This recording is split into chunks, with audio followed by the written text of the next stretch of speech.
1. You will hear a telephone conversation between a hotel receptionist and a caller making a reservation.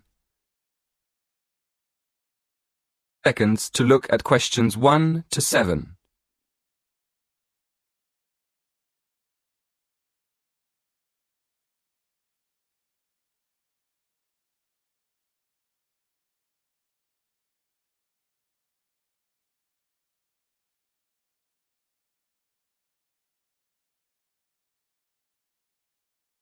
Now we shall begin.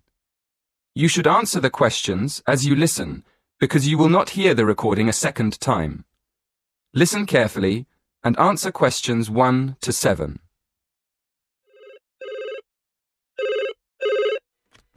Silver Tulip Hotel, good afternoon.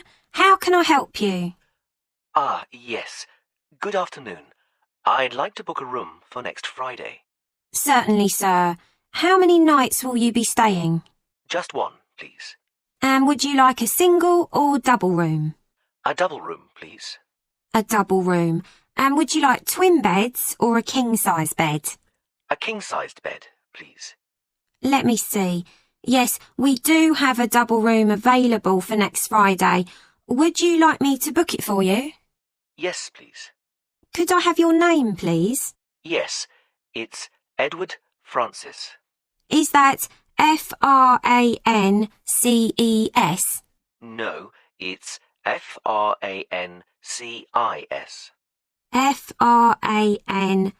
Francis. Yes, that's right. And your home address, please, sir? Yes, it's 23 Cypress Avenue, Cambridge. Is that Cyprus? No, Cypreess, like the tree. Oh, I see. And your postcode is?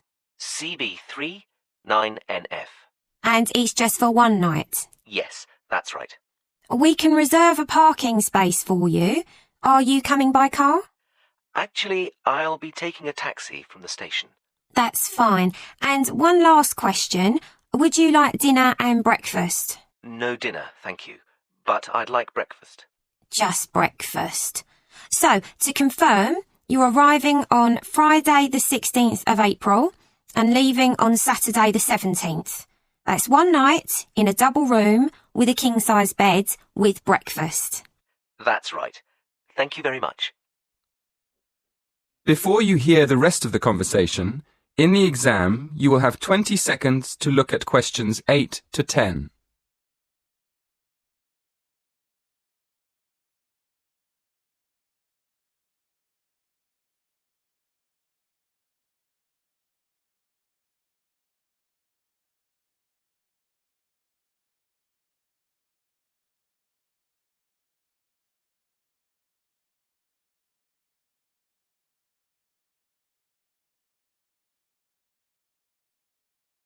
Now listen carefully and answer questions 8 to 10. And could I have your mobile number, please? Yes, it's 07976 122 577. Oh, no, sorry, it's been changed. It's 07961 121 597. 07961 121 597. Thank you. Is there anything else I can help you with? Yes, I'm having dinner with a friend. Could you recommend a good restaurant nearby? That would be the Winston Churchill. It's about a mile from here. Perfect. Could you please make a reservation for 7 p.m. and leave a message with the details for my friend when he arrives? Certainly. What is the gentleman's name? Mr. Alaoui. That's Alaoui. No problem. We look forward to seeing you next week. Thank you. That is the end of part 1. You now have half a minute to check your answers.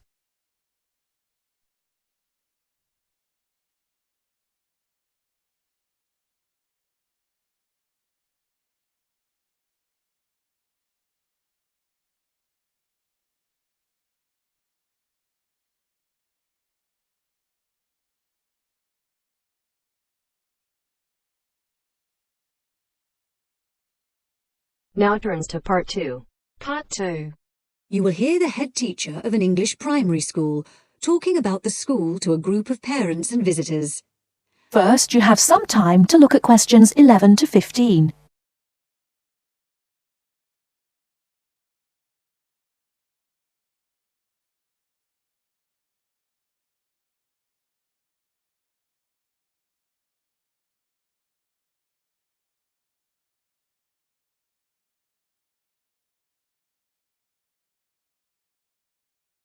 Now, listen carefully and answer questions 11 to 15. Good morning, everyone, and as the head teacher of Cranley Hill Primary School, I'm very happy to welcome you to our open day. Today the school is open not just to parents of our pupils, but also to anyone else interested in seeing the school. I'll start by telling you about the school, and after that you can walk round and see it for yourselves. We take most of our pupils from the two nearby villages of Seabourne and Millthorpe. These were once coal mining villages. There have been coal mines here since the 1830s. When the school was originally established, way back in 1899, almost every child's father worked in the mines. However, the coal mines were closed in 1983, and many people left the area as a result. Nowadays, most of the remaining inhabitants tend to commute to work in the city rather than working locally. At present, the number of students on our rolls is just 90, compared to almost 200 in 1985, due to the decline in the population of the mining villages. And the staff see this as a big bonus because we know each student personally. The school is very involved in the local community, and we are especially proud of our status as Great Britain's first school to be entirely powered by wind energy. This project began several years ago when it was decided that a wind power turbine should be installed in the school field. This now supplies the school with all the electricity we need, and there is also power left over for the villages nearby. The opposite situation to that in the past, when it was the villages which supplied the school with power in the form of coal from the mines. The project has been of enormous benefit to the school in other ways as well. It has allowed exciting learning opportunities about electricity generation, and the turbine has also inspired poetry, art, and even our own song. It also allows teachers to introduce global issues such as carbon dioxide emissions and global warming to the students. I feel it may be irresponsible to burden young children with worries about global issues which are insoluble, but by actually using wind power as a non-polluting, renewable source of energy, instead of using fossil fuels such as oil or gas, we are offering practical solutions to our pupils in their own environment. The school is also extremely involved in other environmental issues. In the last few years, we've developed our school field into what we now call our secret garden, which you will have a chance to explore shortly.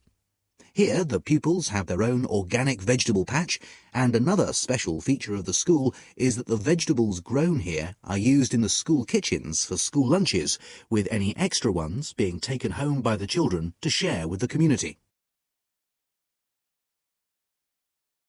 Before you hear the rest of the talk, you have some time to look at questions 16 to 20.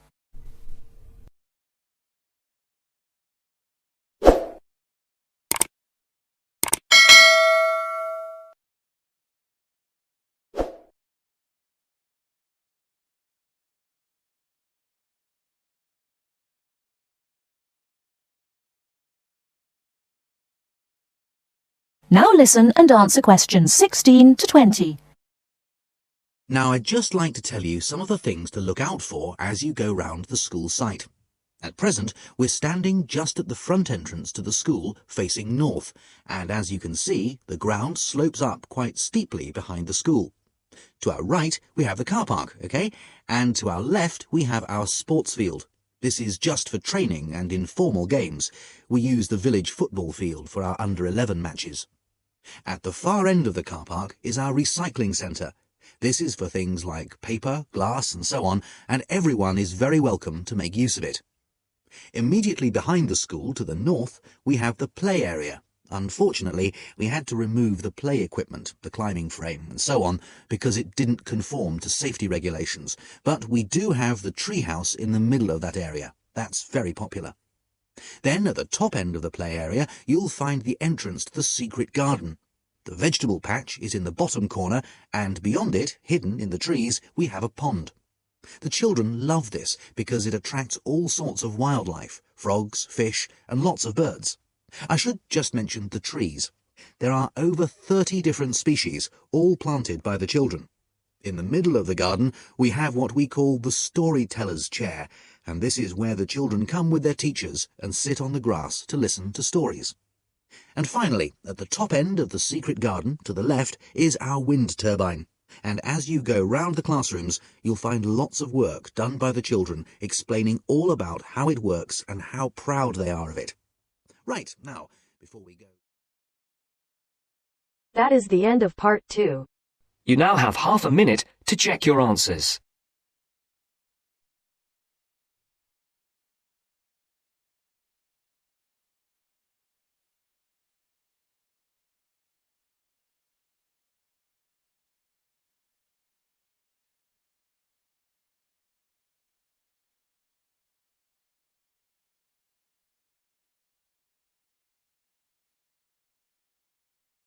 Now turns to part 3.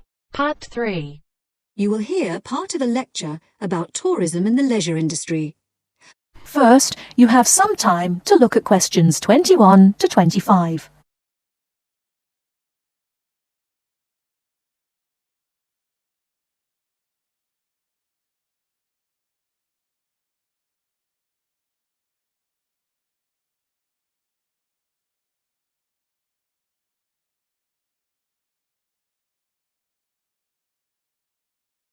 Now listen carefully and answer questions 21 to 25.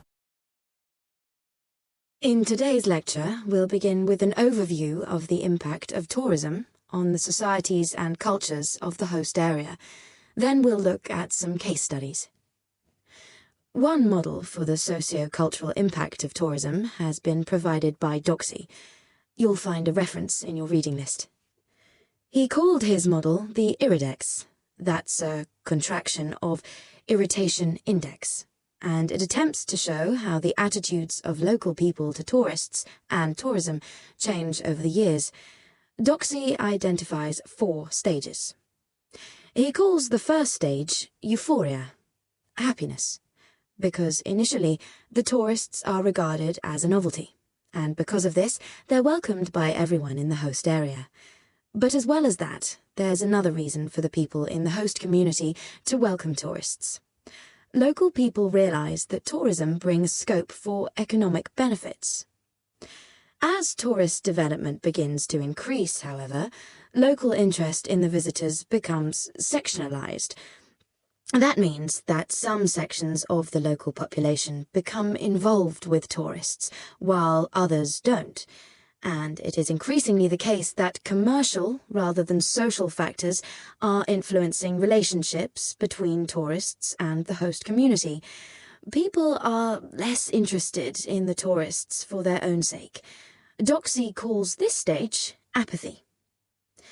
If development continues to increase, apathy may change to annoyance. What's causing this? Well, development of the tourist area may start to spiral up out of control, and this is often accompanied by congestion, which is going to make life difficult for local people. So the policymakers, the government, the local authorities and so on provide more infrastructure for the area, more roads, more car parks and so on, to try to help cope with the influx of tourists. But the lives of the local people are made increasingly difficult. And in the final stage of the model, annoyance has turned to antagonism and open hostility to the tourists. And now, all the detrimental changes to lifestyles in the host area are, fairly or unfairly, seen as due to the tourists. Before you hear the rest of the talk, you have some time to look at questions 26 to 30.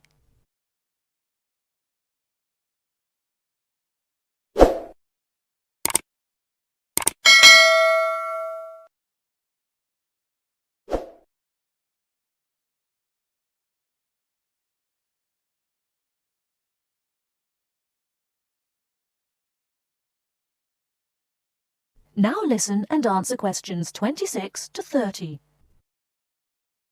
Well, this sort of pathway is certainly a fairly good reflection of what happens in some tourist destinations, but Doxey's model has drawn a number of criticisms.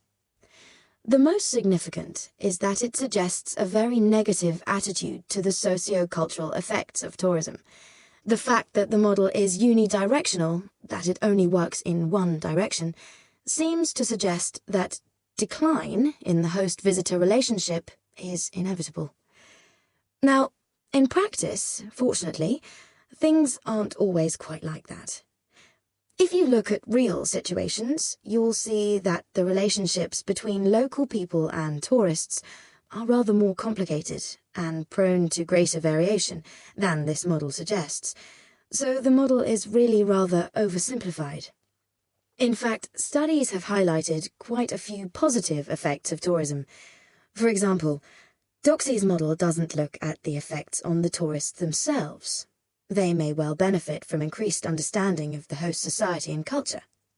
Then, traditional crafts in the host area may be revitalized because tourism provides new markets, such as the souvenir trade, for example. So, instead of these traditional skills being lost, local people are encouraged to develop them. There may also be more long-lasting changes, which actually lead to the empowerment of both groups and individuals in the host area. For example, tourism creates openings for employment for women, and through giving them a chance to have a personal income, it allows them to become more independent.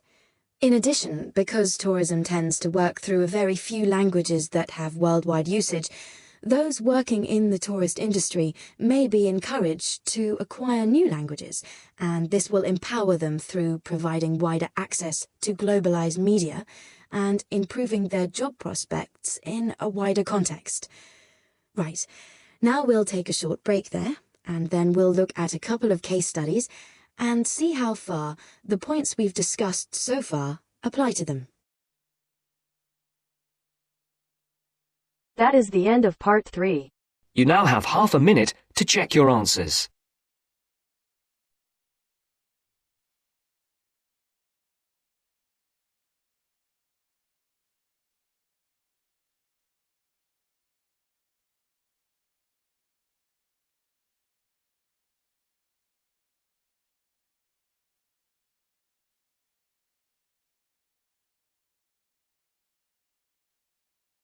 Now turns to part 4.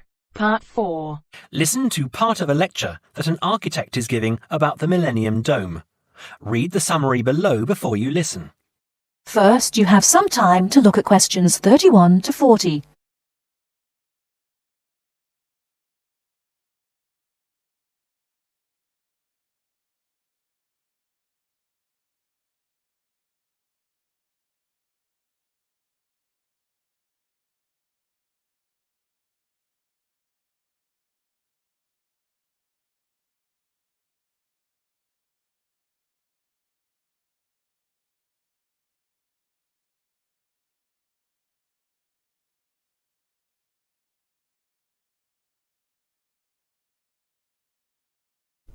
Now listen carefully and answer questions 31 to 40. Ask why the Millennium Dome is so unpopular, why people are so upset by it. After all, there are ugly buildings all over the world. Blocks of flats and office blocks in every city in the world are truly unpleasant to look at. I'm sure you have plenty of ugly buildings in your city. However, the important difference is that the Millennium Dome was not constructed quickly and cheaply like some 1950s block of flats. It was built to celebrate a special occasion. It took years of planning and years of construction, and it cost an enormous amount of money, not far off £1 billion. The Millennium Dome is supposed to be beautiful. It is, however, quite horrible. It was built to bring one of the world's great cities into the 21st century. Now, less than 10 years later, nobody wants to look at it. I am afraid that it will always be famous for its ugliness. In the United States, we have our ugly buildings too. The Chicago Public Library is a good example, and the Experience Project Museum in Seattle is awful. But there is something about the Millennium Dome that makes it worse, in my opinion at least. I admit that the design of the building is ambitious and, of course, is a great achievement of engineering. However, I'm afraid that for me that is not enough. To my mind, the Millennium Dome was and is a huge disappointment. So, what will become of the building now? I understand that it has been bought by a company that hoped to turn it into a venue for entertainment events like shows and concerts. I suppose that considering how much it cost, it is good that it will be used for something. Personally, however, I would prefer to see it pulled down.